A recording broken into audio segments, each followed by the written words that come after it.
राम राम भक्तों, जय माता दी। कैसे हैं आप सब? तो आशा है आप ठीक ही होंगे। तो आज का हमारा वीडियो है, आपने टाइटल पढ़ ही लिया होगा, पितरों के ऊपर है। तो कई लोग पूछते हैं कि देखो हमें पितृदोष है तो हम इसका क्या करें। हमने पंडितों से अनुष्ठान करवा लिए, पूजा पाठ करवा ली, लेकिन हमारा पितृदोष समाप्त नहीं हो रहा। तो देखिए, जायज़ है। पितृदोष कहीं भी किसी को भी हो सकता है। सबसे पहले आप ये जान लें कि हमारे पितृ होते क्या हैं। पितृ हैं हमारे घर के बुजुर्ग, जो हमारे बाप दादा समथिंग, कोई भी हमसे बड़े जो स्वर्ग से धार गए हैं, या जो हमारे और भी होते हैं कई, जिनके बच्चे नहीं होते हैं, जिनके बच्चे नहीं होते, जैसे हमारे चाचा ताऊ, उनके बच्चे नहीं हुए, वो सारी प्रॉपर्टी हमें देंगे, तो उनका दोष बहुत जल्दी लगता है आप में।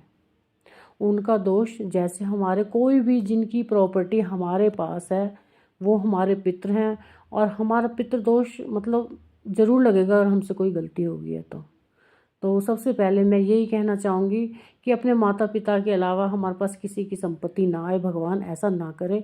पर चलो, जो होता आ रहा है वो तो हो गई। तो देखो, जैसे हमारे चाचा हैं, उनकी औलाद नहीं है, या कोई भी है, उनके हमारे जो हमें प्रॉपर्टी दे गए हैं, उनकी प्रॉपर्टी का हमें पूरा ध्यान रखना होता है।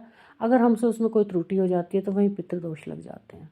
ये पितृदोष का मुख्य कारण है कि मरने के बाद ही पितृदोष क्यों लगता है। पितृदोष हमारे माता पिता का भी हो सकता है, हमारे दादा दादी का भी हो सकता है, किसी का भी हो सकता है, हमारे कोई हमसे बड़े, कोई भी भाई या कोई भी चाचा ताऊ, किसी का भी हो सकता है पितृदोष। तो पितृदोष का निवारण आप कैसे करोगे? देखो, सबसे पहले मैं यही कहूँगी, जिसकी आप प्रॉपर्टी यूज कर रहे हो, जहाँ तक हो सके उस प्रॉपर्टी को आप ना बेचें। क्योंकि कोई भी माँ बाप, कोई भी नहीं चाहेगा कि मेरी इतनी मेहनत की बनाई हुई प्रॉपर्टी को उन्होंने, मेरे बच्चों ने बेच दिया, तो उनको दुख होगा ही होगा, वहीं हमारा दोष लग जाता है। एक सबसे बड़ा मुख्य कारण यही है। अगर आपने उनकी प्रॉपर्टी को बेच दिया है तो आप कभी सुख नहीं पाएंगे, आप कितनी भी पूजा पाठ करा लो। अगर आपको बहुत ज़्यादा ज़रूरी हो रहा है, अभी बहुत ज़्यादा, इसके अलावा मेरे पास कोई और रास्ता ही नहीं है, तो उनके आप हाथ जोड़ो, जो भी हैं हमारे बाप दादा, उनके हाथ जोड़ो कि आज मैं बहुत मुसीबत में हूँ, तो छोटा सा टुकड़ा मैं आपके नाम पे बेच रहा हूँ, प्लीज़ मुझे माफ़ कर देना। फिर उस टुकड़े को आप बेचोगे, जो भी मजबूरी में बेचा है आपने। कोशिश करना है कि जब आपका हाथ चल जाए, या जब भी आप इस लायक हो जाओ, तो उतना खरीद लो। नहीं खरीदा जा रहा, बेचने के बाद आप उस पैसे को, जो पैसा आता है, सबसे पहले उनको, उनकी जो बेटियां हैं, बहन, उनको थोड़ा थोड़ा दान जरूर देना। ये बात मेरी आप मान के चलना।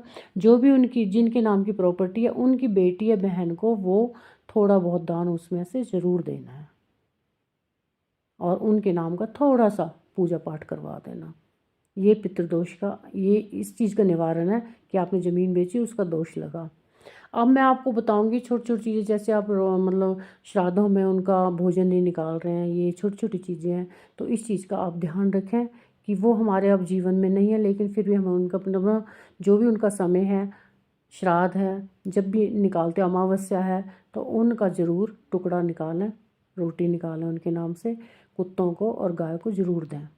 ये हो गया एक दूसरा कारण पितृदोष का ही।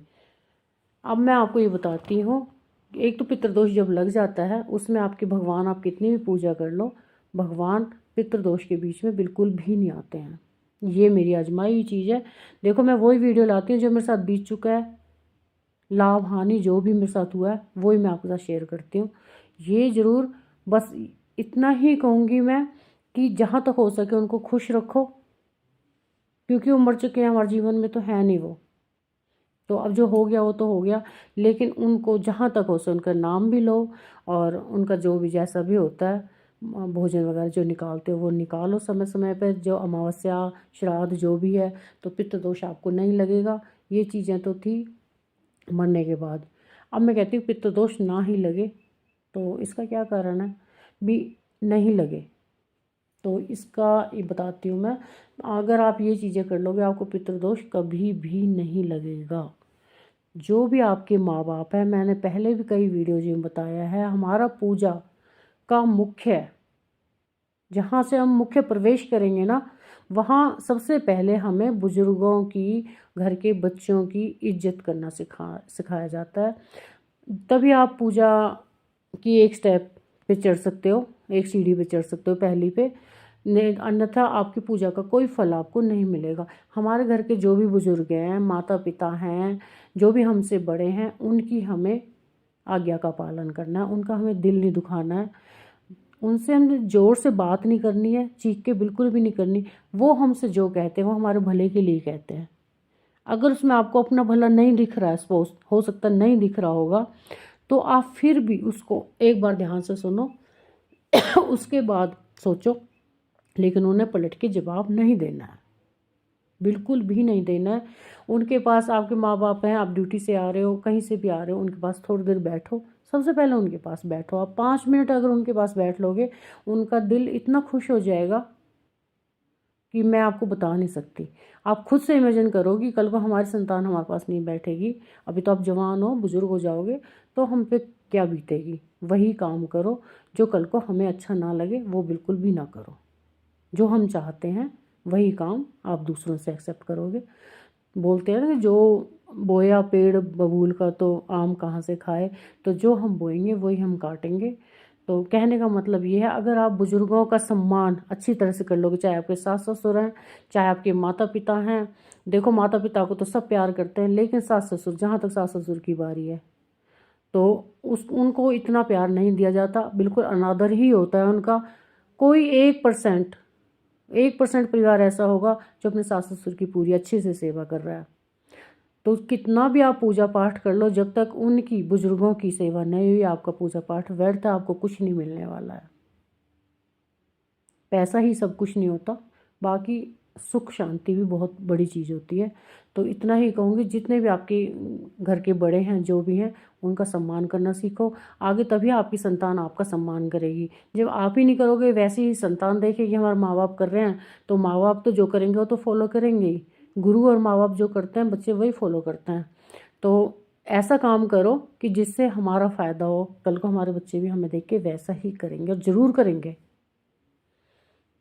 तो पितृदोष का सबसे बड़ा निवारण है कि आगे पितृदोष हो ही ना, उनकी सेवा करो जितनी हो सके, जितनी आपसे हो सके। बिल्कुल जवाब मत दो जो कह रहे हैं। मैंने पहले वीडियो में बताया, अगर माँ बाप हमारे ये कहते हैं कि जा कुएं में जाके गिर जाओ, देखो दिल से कभी नहीं चाहेंगे कुएं में जाके गिर जा, लेकिन कुएं तक आप पहुँच ज़रूर जाना, गिरने नहीं देंगे वो आपको, पहुँच ज़रूर जाना। इतनी आज्ञा का पालन आपने करना है। अगर वो कहते हैं धूप में खड़े हो जाओ, तो धूप में खड़े हो जाओ, उसमें भी हमारा कोई ना कोई फ़ायदा होगा। तो इतना ही कहूँगी, जितना आपकी माँ बाप की, अपने बड़ों का सम्मान करोगे और बच्चों से प्यार करोगे, तभी वो भक्ति मार्ग आपको मिलेगा, जहाँ भगवान की पूजा जितनी भी कर लो तब तक नहीं मिलेगी, जब तक उनका अनादर करते रहोगे। तो पितृदोष से सबसे बचने का सबसे बड़ा कारण यही है। इससे आपका भी जीवन में आपको पितृदोष नहीं होगा। हाँ, एक चीज़ और मैं जो कहना चाहती थी वो तो मैंने कहा ही नहीं, कि पितृदोष मरने के बाद ही क्यों होता है। देखो, दुख तो आपको तब भी मिलेंगे अगर आप उनके साथ गाली गलौज कर रहे हो, तेज बोल रहे हो, उनका अपमान कर रहे हो, माता पिता का। देखो, इसी जीवन में हमें उनका सब कुछ मिल जाता है। जो हम पाप करते हैं उसका हमें फल ज़रूर मिलता है, पाप या पुण्य जो भी है, उसी जीवन में आजकल हमारा पूरा हो जाता है। तो इसलिए मैं ये समझाना चाहती हूँ कि जहाँ तक हो सके उनका सम्मान करो, सम्मान करो और सम्मान करो। ये हो गया।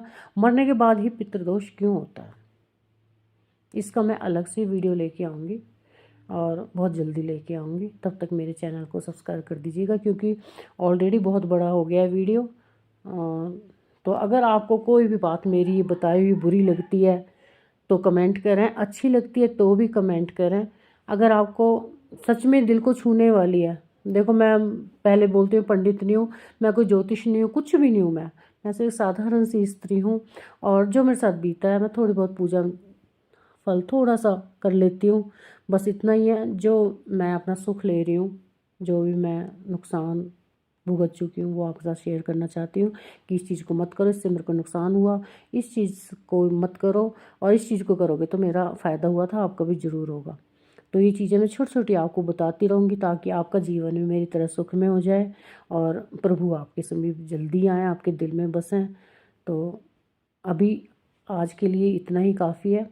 मिलते हैं अगले वीडियो में नई जानकारी के साथ।